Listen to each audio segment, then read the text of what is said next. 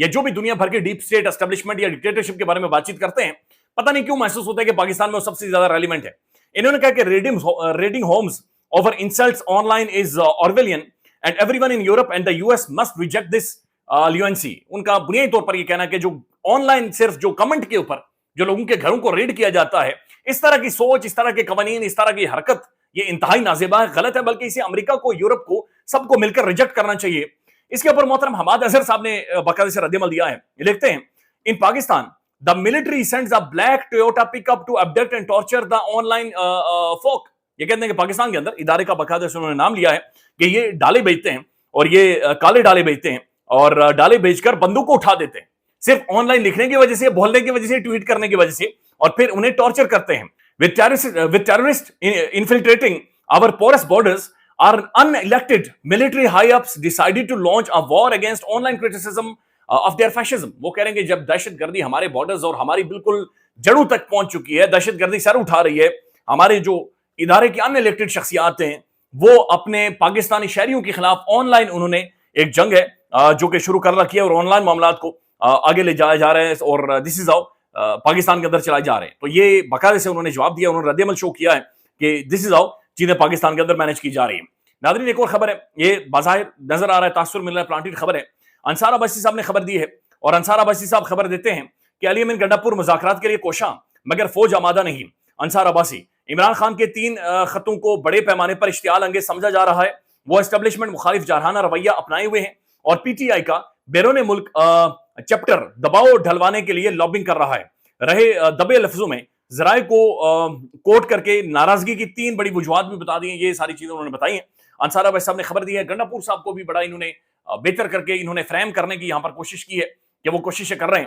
ناظرین دوسری طرف ایسے ہی سوالات پاکستان کے اندر پچ کیے جا رہے ہیں, پوچھے جا رہے ہیں.